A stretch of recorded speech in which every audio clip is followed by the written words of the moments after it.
is us live, George. Cool evening, one and all. Hope we're all doing well. Happy New Year. We are back, bigger and better than ever.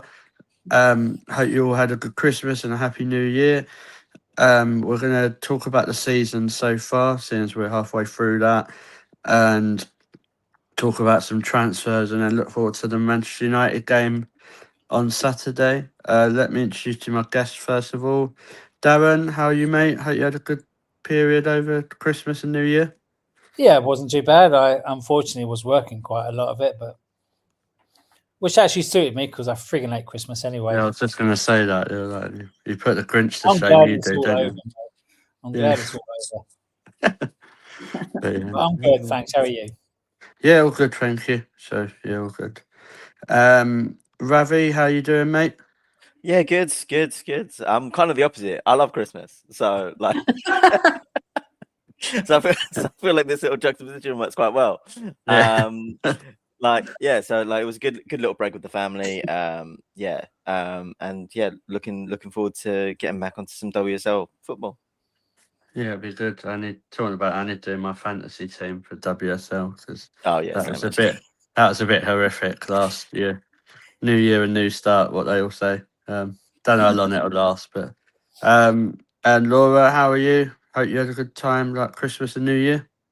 Yeah, I'm good. Well, I'll put it in the middle and I'll say I love to hate Christmas, so it makes it fair, doesn't it? So I think it took me like 2 days to get the Christmas tree done after Christmas, and that was it. So took me 2 minutes. You didn't put one up, I bet you. No, I had to. I do have kids in the house, so I had to. It's not as good as my Christmas tree taking down movement. So I said to she put the tree lights around it. It was wrapped up, and I thought doing this with vision's hard enough, but doing it without is even harder. And I said to her, do you know what? I think we should just get a new tree next year. And she went, oh yeah, we'll get one of those pre-lit ones. So what I'd done, I picked the tree up and threw it outside with the lights on it. Solved all my problems. Right. So yeah. I was shattered by 7, mate. I was like getting too old for all this, but Mika enjoyed it, so that's what matters really. So we'll just say, have we got anyone in the chat, Laura? Yeah, we've got Catherine. Hey, Catherine. BH Gunners in with the good old can use similar what the Arsenal are cooking. Oh yeah, if someone don't do that, I'd be a bit disappointed. Yeah, it won't be me because, as I say, I probably just butchered that second name there. Catherine says we've got a sign in now. The fans on Twitter can stop complaining that Arsenal are doing the recalling of 2 youngsters from one. And then, of course, I'm one of those fans on Twitter, but I wasn't moaning about the recalls. Yeah, and we'll get the better looking Welsh brother in the house. That's Chris. He's probably just woke up. I'll take that finger and put it in my pocket, Darren. Oh no, that wasn't you. That was to my dickhead brother. So, yeah. And yeah, that's it. Cool. So, before we start, Jules, congratulations on your engagement. I wondered what I'd done then. I thought he was going to have a go at me. No. Thank you. I didn't really get to join in all of the congratulatory messages because, as I say, I've been working quite a lot over Christmas. So I thought I'd save it and say it to you in person. So congratulations on the night for you and Tash. Lovely couple, and the best of luck to the pair of you. We'll look forward to the wedding. So there's a bit of a funny story to it. So obviously when she said yes, she went, what you do? We should sort out a date. And I was like, yeah, all right, just give me a sec. So I got on my phone, looked at the calendar to see when the football season had finished. So, mate, don't forget it's a World Cup in the summer as well. No, so we're doing it in 2027. So we have longer to save up, and plus there's no tournaments or nothing. There is, isn't there? Isn't it the Women's Euros in 2027 or the World Cup? I think so, yeah. Yeah, but I don't follow the international one. So and Scotland won't be there that far, so Laura will be all right to be there. So we'll get a few more in. We'll obviously get Kevin. Kevin joined us in the chat. And then can you pull that middle finger back out for me? Because this guy that's put in the chat deserves this one. Thank you. Whoever that is. That's Ryan, and he says, hashtag Glasgow is blue when it's not because the grass is green. Glasgow is blue. Unless he's colourblind. Yeah. But yeah, Ryan likes winding people up. But like I said, he's shit at it as well. Like he's absolute shit at trying to wind people up. So. But yeah, so yeah, thank you guys for being in the chat. Obviously, drop your comments when we continue the show. So talking about that, we're halfway through the season. I think on the whole, when we put a few weeks ago, I think we were all probably a bit disappointed and a bit negative about it. Darren, would you say? And then obviously we got some good results on the back of that. Got to play Leuven again for a change, so obviously that we should be going through there before we knock Chelsea out when we go and win it again. But on the whole, now what's your thoughts going in of the season so far? Oh goodness gracious, what a question! It's what they pay me for. Yeah. Well, I mean, it's. The season, as you say, halfway through. As a whole, I guess there's a tinge of disappointment that we're not up there with Man City. I'm not sure how many points they are in front of us now, 6, 7, whatever it may be. 8 points. 8 points.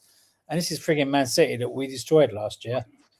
We started the season off reasonably well, didn't we? A couple of good wins against London and West Ham, then a draw against Man United. I'm reading this, by the way, I can't remember all this. And then a late goal against Villa, which at the Emirates, which was another bloody draw. And then City beat us 3-2. So, I'm not going to go through every single result, but I was hoping for a little bit better from the champions of Europe. But maybe we're all expecting a little bit too much considering what happened in Lisbon in May. And we all thought, well, next season is going to be our season. But maybe, just maybe, that win in Lisbon was just papering over the cracks that we're all very aware of and very apparent of, that there are some whole style changes that need to be made within our squad. So, yeah, happy but not happy. Yeah, I do agree with that. I think the thing that everyone forgets about Man City, Ravi, as well is I think they compare them to last season when they had they were filled with injuries, wasn't they? Yeah, that's true. Yeah. So you got to think now they haven't got those injuries. They didn't have Champions League football to distract them. So for them, this season was probably, if having the fully fit squad was probably expected. Do we think they would be as far ahead as they was?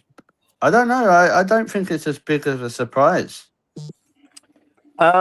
It's not a surprise to me that they're challenging for the top spot. It's a surprise to me that they're 6 points clear of Chelsea, and 8 points clear of us. If you told me at the halfway point that we'd be 2 points behind City, a point ahead of United. 2 points behind Chelsea and a point behind Man United, or a point above Man United, I would have probably said, you know what, I think that's a pretty good start, good half of the season. Given that we're so far behind Man City, you'd expect them to fall off a little bit, but with the winter break, with them not playing Champions League football, with all these factors of their better injury record, you've got to say it's theirs to lose. But we just have to make sure that we finish in those Champions League spots, in amongst Chelsea and Man United. But it is a bit of a disappointing season as previously said. But it's just I think it's been frustrating, and I think there's factors against us in the sense of we put so much energy into Lisbon. And we had a lot of players that went deep into the tournament in the summer, and I think now we're getting the effects of all of that effort. Yeah, I just think we've had this conversation before, Rav, as well.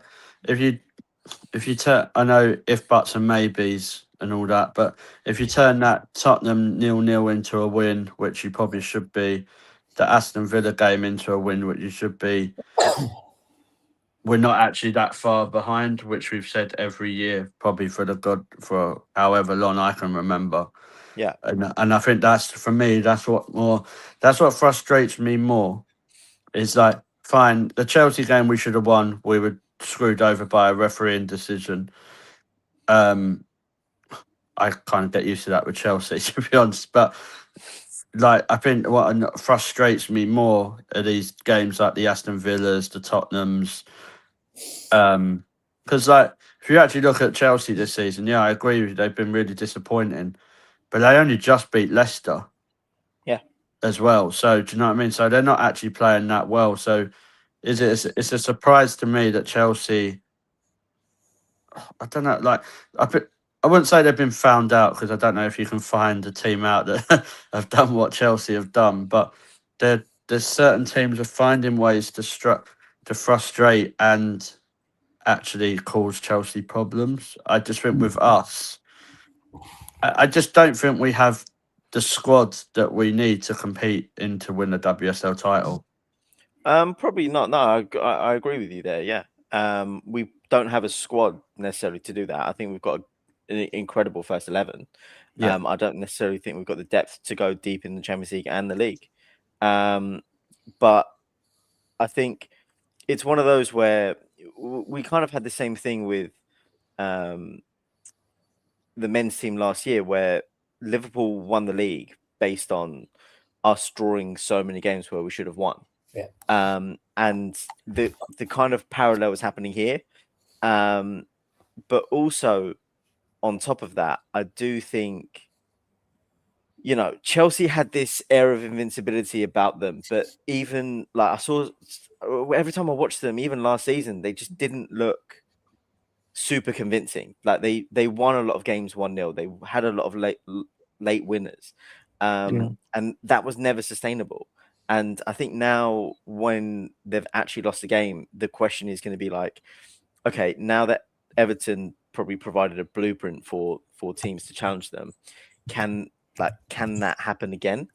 And see, I thought that when they lost to Liverpool, you know, remember the other year or last year, like when I thought, oh, do you think teams might push them a bit more? And then I don't know. I think some of it is they have been very lucky. Like I remember watching the Chelsea Man United game, and how that ball didn't go in towards the end is like, it was like they had Harry Potter like just Accio in it away all the time. But it was just, yeah. I think we've seen it, haven't we? Though, like in football, when the top teams and the champions, like if you've got that rubber to green, it's with you, isn't it? Like we see it in the men's game, Man United under Fergie, like how much luck they had as well. And I think Chelsea have a little bit of that. Yeah, I think everyone always says like luck always evens itself out, but I don't think it does. Like it doesn't seem to be doing that with Chelsea. But who knows? I mean, like, you know, they've conceded 6 goals in 11 games, which is by far the best defensive record in the league, but they've only scored 19. Like that's not champions, like that's not champions level goal scoring there. Man City have scored almost double the amount of goals. So you know, you look at that and you just think, you know, it's all well and good, like not conceding a goal, but you need to score them as well. And that's where some of their draws come from. Yeah, cool. Laura, coming to you. Obviously, on the whole, I think that probably going on the run that we've done recently probably kind of covers over a bit of the cracks, doesn't it, as well? Because when you actually look at the bigger picture, apart from being 8 points behind Man City, we're in a not as bad a position as we could have been. Would you say that's fair, or do you think that's still kind of sweeping a lot under the carpet? Yeah, I think that's a fair statement to make, simply because those cracks in Arsenal have been papered over for the last few years now. It's not like that's just been papered over from last season. It's been season before that, the season before that. Personally, I think it's been since, obviously, Joe Montemuro last one is the WSL, and Arsenal have just been like, well, of course we've won a WSL, then of course, like to that, smaller trophies were creeping in, and it was like, oh, but we're closer, we're edging closer. We obviously made the semi-final of the Champions League a few seasons back with Jonas, and again, like the cracks were papered over. And I just think, I'm not personally blaming Claire Wheatley. I'm blaming the full lot of that backroom there. For me, it's like, oh well, we're closer to it, one step closer to it. Like, for me, it seems like all that was kept saying was, let's keep pushing with the same players that we've had season after season after season after season. And of course, I think this season will, not specifically this season, but the end of this season and into next season, I think a big statement will be made by Arsenal. I think at Arsenal, the breaking point has hit that the players that we have at the moment are no longer doing what we require them to do. And there's just certain players being dragged along simply because they have brought in those smaller trophies. Obviously, last season for me, I kept saying I don't think I would be happy enough with just winning, obviously, the Champions League. If we went and won it, we went and won it. Yeah, of course, as an Arsenal fan, you're happy that we win that and we get to rub the salt in the wound of Chelsea fans. But I still think going into this season, it papered over a whole load of bigger cracks that to see. Yeah, I think the Claire Wheatley debate is a really interesting one for me, because I think if you're going to have that debate, then you need to be able to have that conversation and that debate with a level head. So, fine, people were saying Claire Wheatley's been there forever, how long, and we've not really competed for the WSL title apart from once when the year we lost to Birmingham. That's fine. So, but then you can't dig Claire Wheatley out when she brings people like Alessia Russo, Mariona Caldente, Emily Fox, and Daphne Van Donselaar into the club. Yeah, because you can't. It's not that black and white for me. They're just, obviously I'll get your guys' opinions on it as well, but that for me, Claire Wheatley can't be crap and bring bring those in. I think personally Claire Wheatley needs a bit of support. Where's the people who are accountability that are around her or just above her? Yeah. Like, we don't hear that. All we hear is Claire Wheatley. Like, Jodie Taylor apparently got a job. I don't know what she does. Like, I don't know. Does she walk the dog? I don't know. But I don't like. But where's the support? It's like Claire Wheatley this, Claire Wheatley that, and she does deserve criticism. Like, I'm not saying she doesn't, but what I'm like my comparison. Like, obviously people know I'm a big Arsenal men's supporter. Edu, when he was there, done decent stuff, but mate, he done some really, really bad stuff as well. Like, so it's just having that level-headed conversation. And Darren, I'll come to you. What's your kind of thoughts on the Claire Wheatley situation? And do you think we can do a big clear out and turn around with her there, or do you think she needs support, or do you think she needs to go? Well, George, it's quite interesting listening to you talk then, because I guess one of the things that we are not aware of, certainly I'm not anyway, for both the men and women, outside of Claire Wheatley and whoever Adu's replacement is, I don't even know what his name is, can't pronounce it. Is that it? Okay. I mean, we don't know what the hierarchy is either below or one step above those guys. And these guys are wholly reliant on the scouts telling them who they should or should not sign. Of course, the buck always stops at the top. So Edu and Claire Wheatley are responsible should, a real shit signing be made. I was almost going to say Jenna then, but I don't believe she was a shit signing. I just don't believe she's been given the opportunity to show what she potentially could do. However, and I know a lot of people would say this, you, I, and the rest of them are not at Connolly every week seeing what happens on a training pitch. So there has to be a reason why Jenna is not starting as frequently as one would like. Claire Wheatley, No, I'm not going to get my claws out and attack anybody. I'm not qualified enough to be able to judge these people. They've all got a job to do. To my belief, they do it to the best of their abilities. And as I say, in my job, if my team get it wrong, it's me that gets the shit. I sign it off, and if it goes wrong, then I have to wear that. If it goes right, then I get the credit. So it's the same in all walks of life.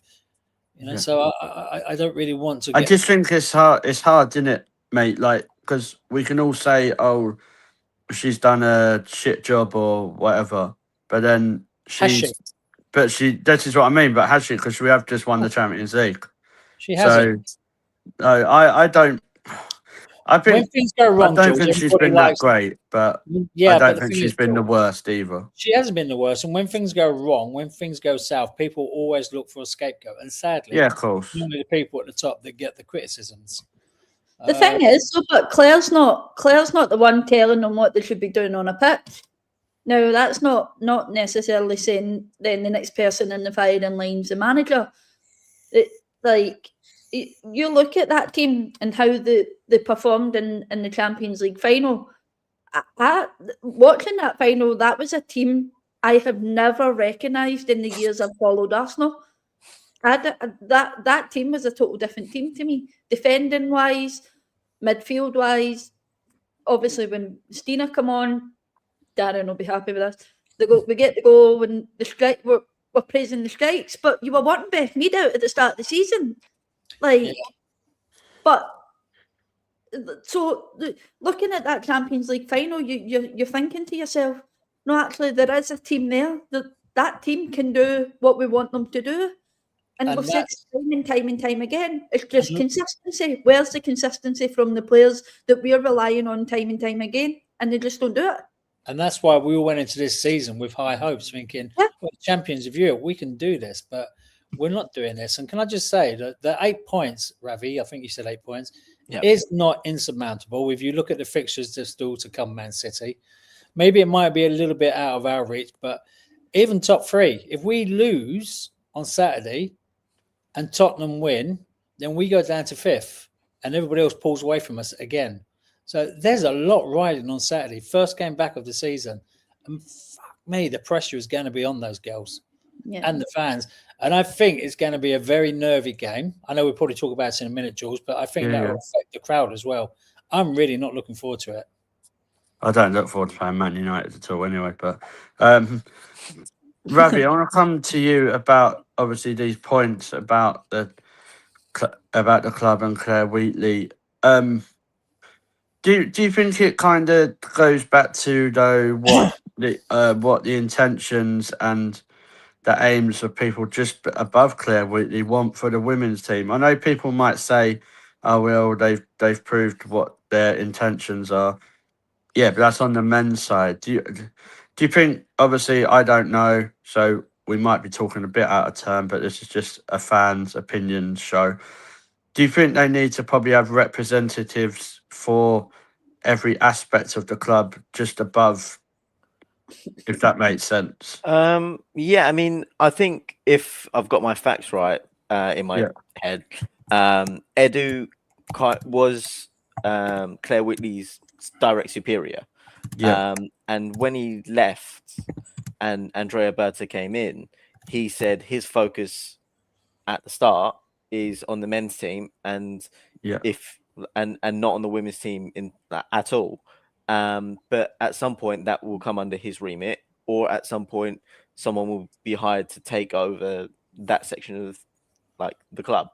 In that sense, that leaves us without a designated director of football overarching that area of like over the women's game, basically for the club. I don't think there's a lack of support from above Claire Wheatley. I think they do want the best for this club. I do think it's very difficult to manage for one person to manage both a successful men's and women's club. We don't see that anywhere else. No. I'm pretty sure Chelsea have about 7 different directors of football. That's they're not successful, are they? Really? And well, I mean, like their men's team is successful, but because they're owned by 7 different corporations or something like that. Yeah. Like Man City's got I can't really recall, but I know that they've got separate directors for their men's and women's teams. So I think it was ambitious for Eddie to take both things for himself, but I don't necessarily think you can give your undivided attention to both sides of your first teams. And Bertha's just a negotiator. Let's be honest, isn't he? I mean, whatever he did to the men's first team is if we could have a version for the women's team, that'd be ideal. But but you get what I mean. It's just it's like there's a spare gap. So obviously, I don't know. I struggle with. I think sometimes with our scouting, I struggle a bit because the players that we're looking at normally either are lionesses or are well known. or Swedes, or Swedish, but why couldn't we, if we have scouts, we're Arsenal Football Club, but for a reason, you know what I mean? Why can't they go out and look and say a lower team in the German league? Was it the one at Chelsea? Was it Reitinen or someone like that came from? I might have the name wrong, but it was one of them Chelsea players came from a really lower German team. Captain or something like that. Someone like that. But why can't we do that? So what I reckon it is, and this is where I think a lot of big teams struggle, is that I don't think there's a lot of world-class quality available for all of the top teams. And I think this is where the game has developed over the course of the last 4 or 5 years, especially. I think the gap between sort of good players and great players is really closed. I think the gap between the very, very world-class players and great players is still quite big. When I remember there was a whole conversation about number 6s in the women's game, and there was 4 world-class players, and it was Kira Walsh, Leah Volti, and 2 others, and it was just well, we have one of them, so But that's what I struggle with. That they let her go and they didn't replace her. I think it's the whole logic of apparently we didn't want to play with a number 6 anymore, or you're dropping down Kim and Mariano into a double pivot, which is questionable. Well, it's questionable at best. That option in it. But have someone there that can play that. But obviously, is that something that Wally then decided? You know what? I want game time. That's what I need, and of course. But I think this season she would have played. I do. Probably a lot do as more. well. But it's one of those things where it's just we've seen Leah Williamson play there when England won the Euros in 2021 or 2022 even. Yeah. So could we put Lotte Wubben-Moy at centre back and then play Leah Williamson at defensive mids? Maybe. I'm pretty sure in one of Leah's recent interviews, she said that she wasn't. Even Serena said she wasn't ready to play there, so I don't think she would trust herself to be in that. But the option's there, isn't it? You have Laia Kadina who can do it. Try Laia Kadina out at it. Yeah, I mean the whole Kadina thing as well. It just seems like she's on the naughty step as well. And I'm not really sure who Renee actually trusts in this team. We see the bench being named, and Kadina's always there, Palova's on the bench, and you're looking at this going surely one of these guys are going to come on, and then it's 75, 80th minute, and only they're now coming on for a little cameo appearance. But I do think there's questions that need to be asked in terms of the management of the squad. I do think there's some questions that need to be made about recruitment as well. And, transitioning this team who are, a lot of the core elements of this team and who have based the profile of player around, you're never going to replace Kim Little for like. She's a unicorn player. She is absolutely exceptional. And you need 2 players to replace what she does in that team, because not one player can do that anymore, and Kim can't even do what Kim does. So I do think, we need to go away from these sort of like specific players and profiles and just go into a system that goes, all right, we can get a great player that fits this role, that the manager likes and will play. And from that point, we can move forward. Yeah. Yeah, if not that I expect to hear it because I'm just a fan. Like, we're not that entitled. You know what I mean? But if I was seeing the club looking at players and saying, "I would have bought this one, that one, this one," and thought, "Do you know what? They're looking at different types of players and a different way of playing football." I think I could get behind that. What I kind of seem to struggle a bit with is that I've been seeing it already. Like, people saying, "Oh well, we're not actually that bad. So do we really need to get rid of some of these players?" Yes, because this is the problem. Like, we've been saying this for about 3-4 years. Like, I'll put some names out there. I think Caitlin Ford isn't good enough anymore. Which is big for me because last season she was like, "Oh, Ballon Ford" and all that, but this season she's done nothing for me to for her, really. We're talking about Beth Mead. I think she's been our best player recently. So for someone who's, if you're looking at people who want to sign who are playing for new deals, then Beth Mead deserves one. But I wouldn't give her a 3-year deal. It'd be a 1-year deal with an extra year. That would be it for me. But then we can't have people like Steph Catley, Kim Little, probably Katie McCabe and all that as mainstays in our first 11 in the next 12 to 18 months. If you want to be classed as a serious outfit going for that WSL title, and I know some people won't like that because they'll say, "Oh, Kate McCabe done that last season." Well, but it's a job. That's what she's had to do. But I just don't. I don't think. I mean, Steph Catley has done really well, like going from being a left back where she couldn't play anymore to playing centre half. But anyone here, do we really want to be seeing Steph Catley from 2026 going into mid 2027, 28 as our first choice centre half? No.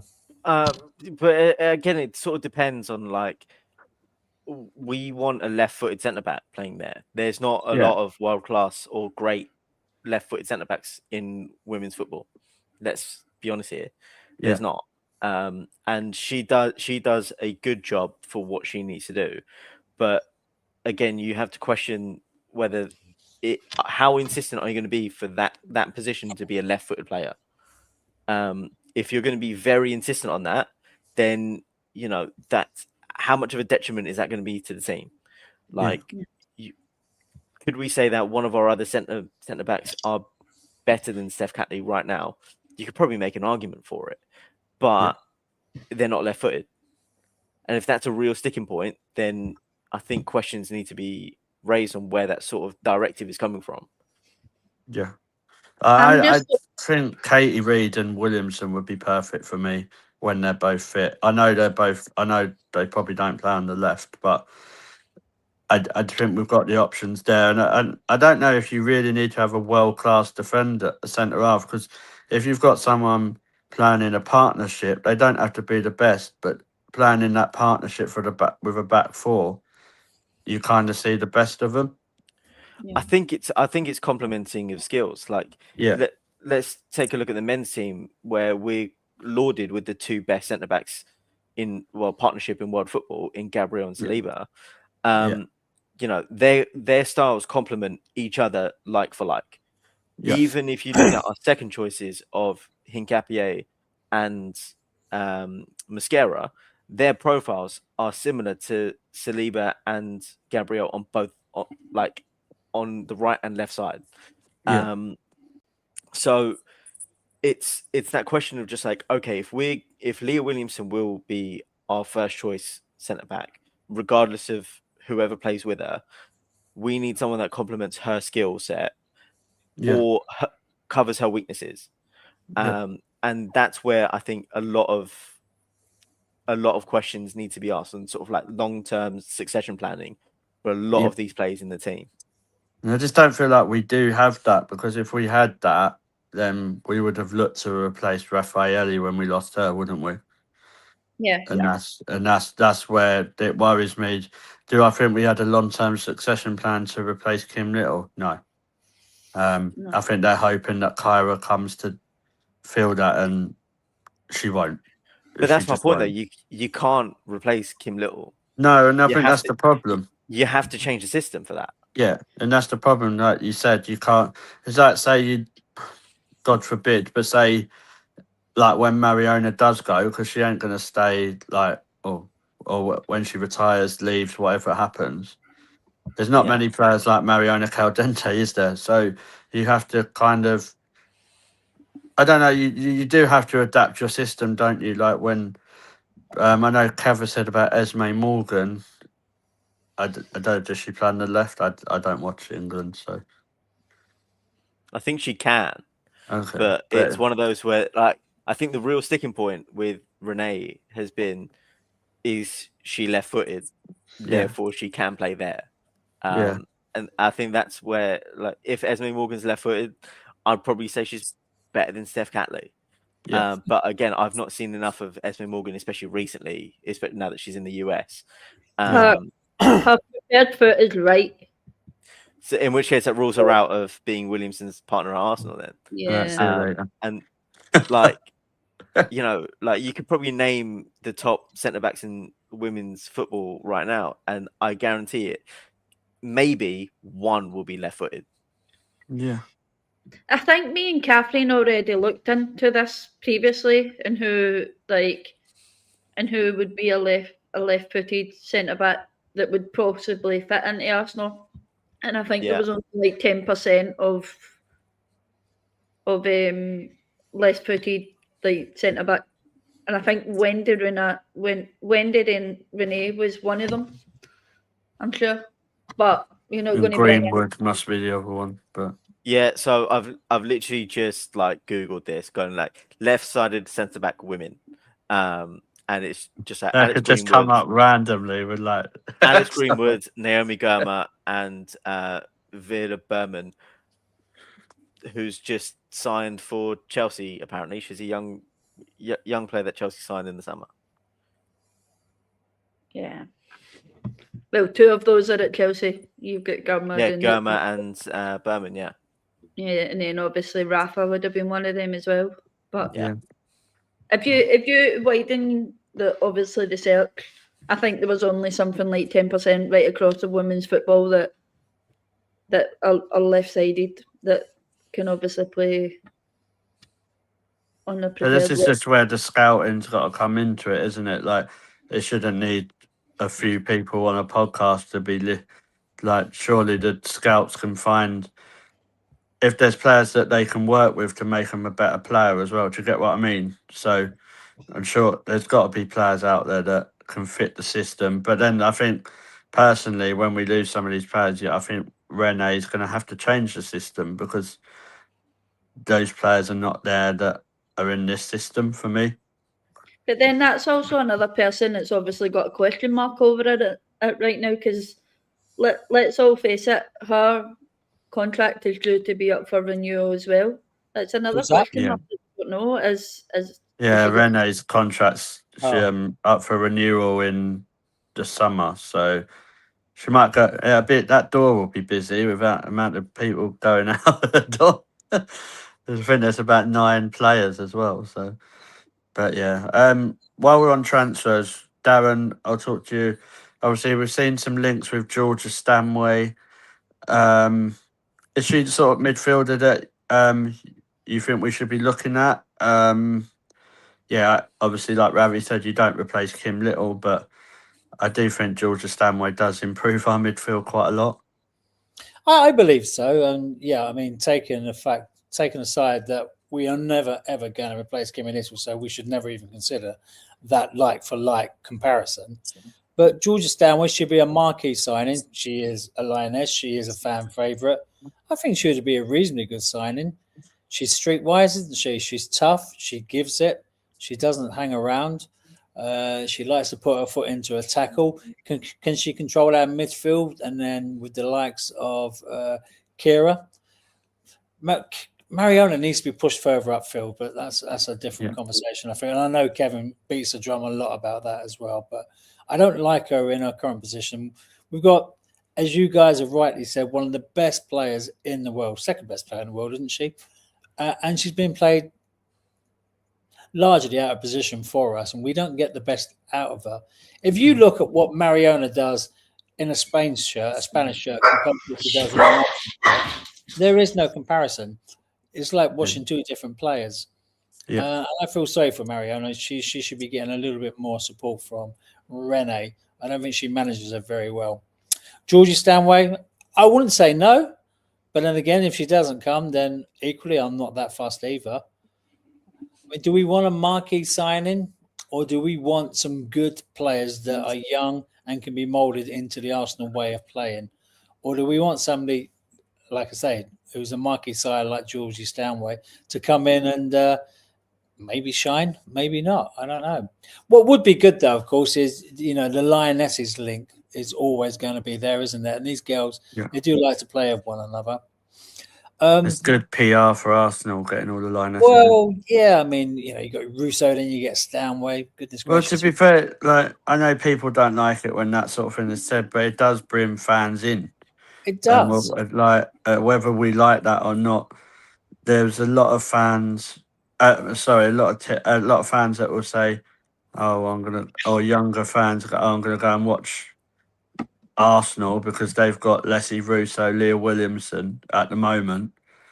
I don't know, like ahead of, say, someone like probably like London City Lionesses. Like I think that's why they wanted Beth Mead so badly, because they get the player, but they get her, they get the people that follow Beth and are fans of Lioness of the England Lioness team as well. I tell you, I'd absolutely love to sign, and it's not Bon Matty, George, before you jump in.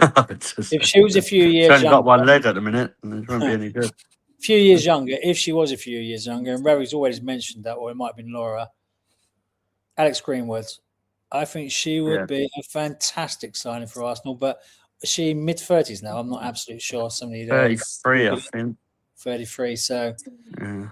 Sadly, we're probably seeing the best years of her career. But if we can find somebody like, Alex Greenwood to come in and complement. Yeah, I've always said Letizia. From Man United. I know I don't think she can play on the left, so if we're going down that way, but she can play right back according to Serena. But out of the WSL, I think Maya Letizia would fit absolutely perfect into. Is she left-footed? No, she's right. No, because that's a question I was going to ask Laura. This fact-finding mission that you and Catherine went on, and you found 10% left-footed players. Is that 10% that are available, or 10% in total? It's 10% right across women's football. So it can't be that freaking 10% of. So there's only like slight few. Is Ravi pulled up? As most likely that sounds like Ravi's pulled up European. Yeah. Because you haven't fully looked into the NWSL. If Catherine can confirm on this one for me, if she's about, but I'm pretty sure when we were looking at the start of the season, the possibilities of who we could bring in for that centre back pairing with Leah and a left-footed, it was only like 10% of defenders right across women's football that could cover that left side. Yeah, I found a Telegraph article while I was just like looking it up on my second screen, where it said it was about 2 years old, so it's relatively recent. Where it said in the Premier League, 26% of players were left-footed, but in the WSL it was 12%. 12%. Okay, that's in any position, I guess, isn't it? That's across all players. Yeah, across all players. I mean, we are where we are. For me, Lotto and Leah should be the starting pair. And as George alluded to earlier on, once Katie Reid comes back and she's had a bedding in period, return to play, she should be a first name on the 11 as well with Leah. But this is, we're probably talking April, maybe next year before we see Katie Reid again. Is that about right? No, late this year. So she's been out for a year. So probably start of next season, a few months, a few games to get her bedded in again. So maybe November time we might get to see Katie Reid as a starter again. Ish. Yeah. I'd say if you're lucky. If you're lucky. So maybe I'd January. probably say more early 2027 for me. Yeah, maybe January 2027. Once she's had a bedding in period, and I think it'll be post winter break next year. You've got more chance seeing Michelle November time. So we got a whole year of either Lotta, Kadina, or Steph to partner Leah. And that's not even considering injuries, of course. But the problem is what people forget about as well, and I might have this wrong, is that I'm pretty sure that Steph and Kadina are two of the people that contracts are running out. Yeah, sadly. Bearing in mind, Steph will most likely be away to the Asian Cup. Yeah, and obviously we don't have Steph, Kyra, and Caitlin Ford, but that's no loss at the minute, to be honest. I think Kyra's a loss, Jules, because I think she's really beginning. Yeah, but Caitlin Ford isn't. No, she's not the worst. Not the way she's playing. I don't know. I've not been impressed with Ford at all this season. I think it's a bit hard to compare with Chloe Kelly because Chloe Kelly's been injured. I don't know. I was looking at Caitlin's stats when we were speaking about her earlier on, and she's only got 1 goal and 0 assists. Whether Beth Mead has, let me double check it, I'm sure it was 4 assists and no goals. So what would you rather more a person providing assists or a person that's not really either doing any of them? Yeah.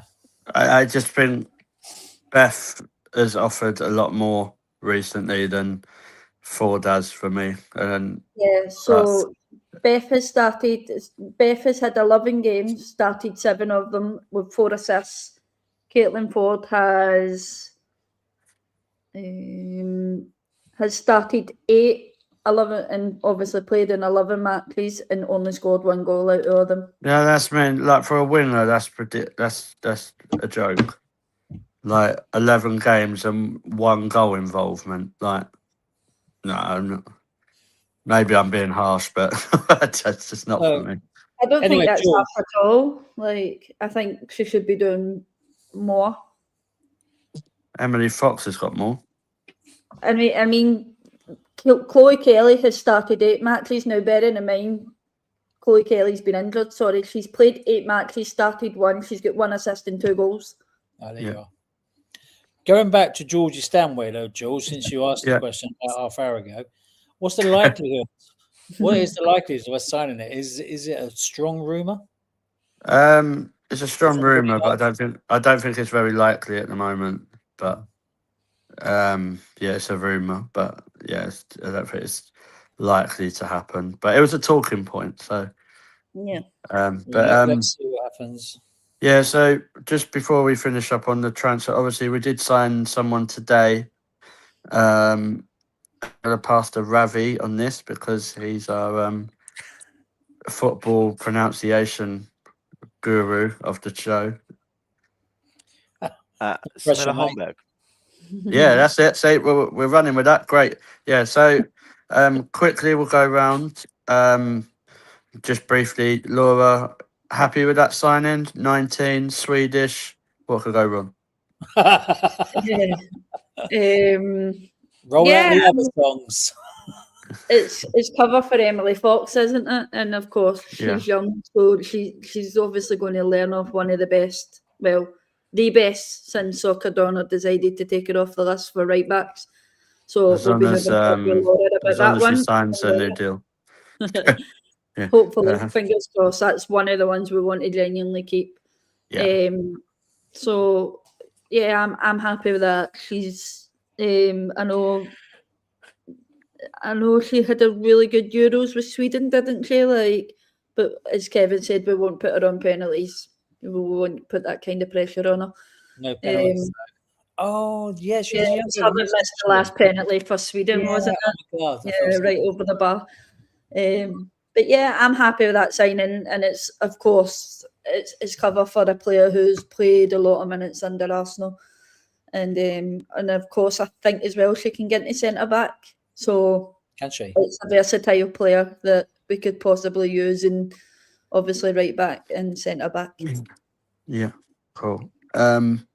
Right, well, quickly, because there's another show in a little while on here, so I need to wrap it up a bit quicker.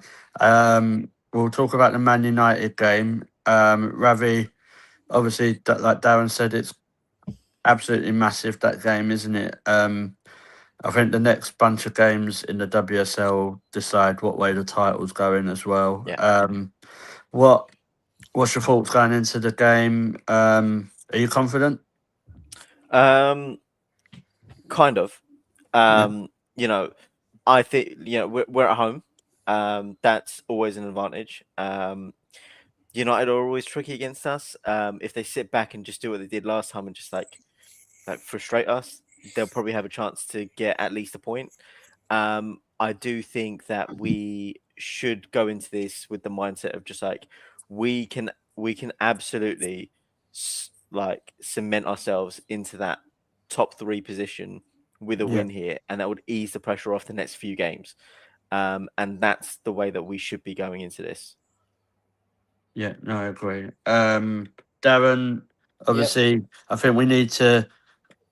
We saw it in Belgium, like when we turned to being a lot more clinical and playing faster paced football.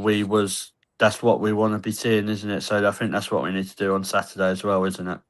I absolutely agree, but I think Ravi just hit the nail on the head then. It depends which Man United turn up to more, which Arsenal turn up.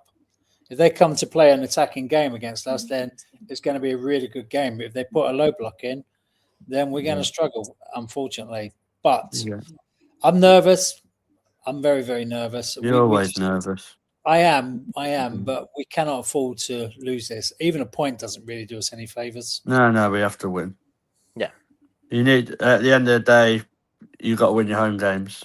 How many tickets sold? Does anybody know for Saturday? No. I'd assume, I think there's like 28,000 season tickets that are there, plus the home advantage pack.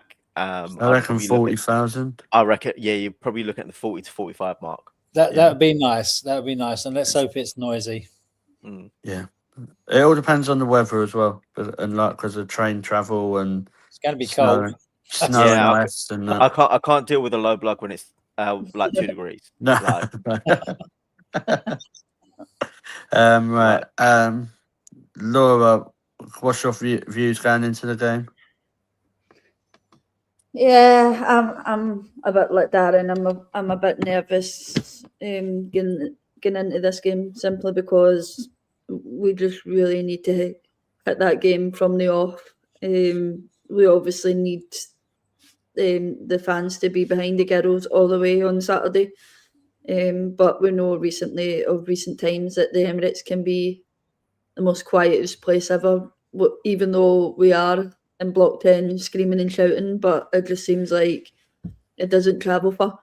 Yeah, I'm just hoping that the girls have come back fresh and are happy to obviously take the next steps the rest of this season on and can kick on, and they need the results, and hopefully that's something that's in the back of the girls' minds, that they now need to get results. They can't just be slacking off and just hoping that Chelsea's going to lose a game or Man City's going to slip up somewhere or even Man U's going to slip up somewhere along the season.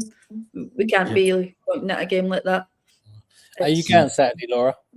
I'm not. Someone else has taken my ticket. I don't know who's taken it. It was on the transfer. Claims is the same. Unfortunately, towards the end of January, getting into February is a busy one for us because obviously we'll be down for Chelsea.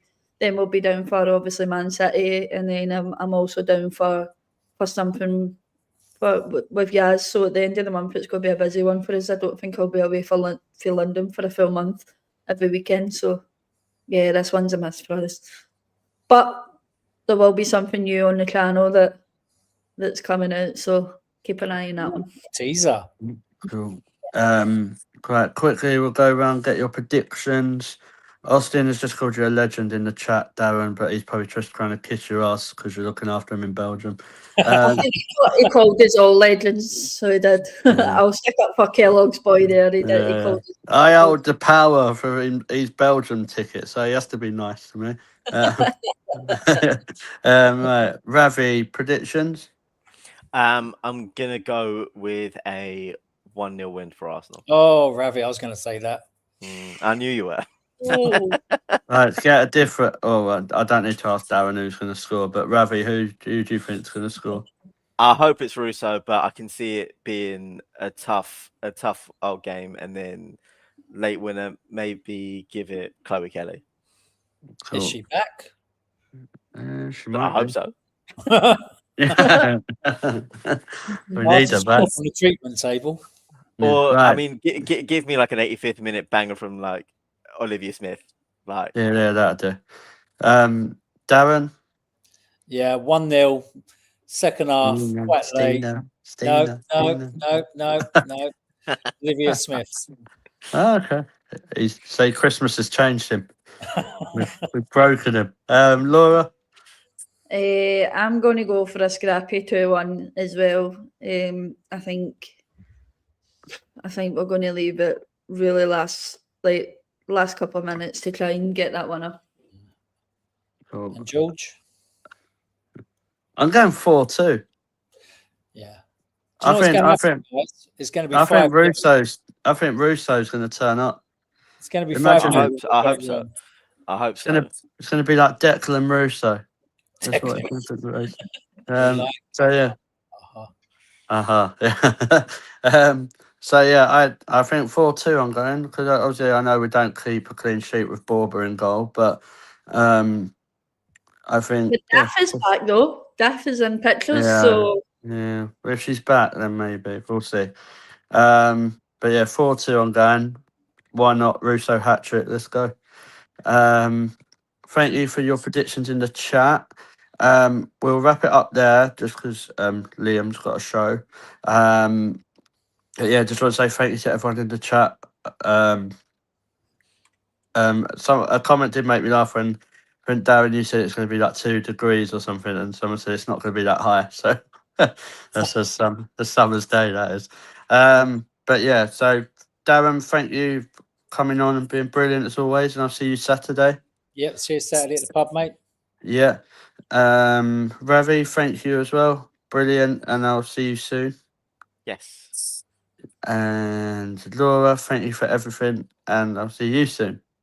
yes, you sure will, and that shall be at Chelsea when we batter them this time. Also, Rod, do we want to just touch on quickly that there will be a giveaway for that as a joint channel? For the channel, there will be a giveaway of tickets for the Chelsea away game that we've got left over. So we'll put some information out for that probably in the next few days. So yeah, but that's thanks to Laura. So just watch this space, and obviously remember to subscribe to Laura's channel as well for her vlogs, and it's going to be a joint one. So, but just please watch this space. And we've also got a Facebook group now where we're going to put some more topics and stuff. So we have a lot of stuff that we can talk about at the shows, and do special shows with some special guests as well, like in this next year. So appreciate you all at the moment, and for the rest of the season, please keep hitting that subscribe button, and we'll be back. I don't even know what day it is today. Monday. Is it? But we will have a watch-along on Saturday, which Ryan will drop information about. So yeah, we'll be back next week to talk about after beating Man United and Russo's done the knee slide in front of Skinner. So good night, everyone. Take care and stay safe. Ciao.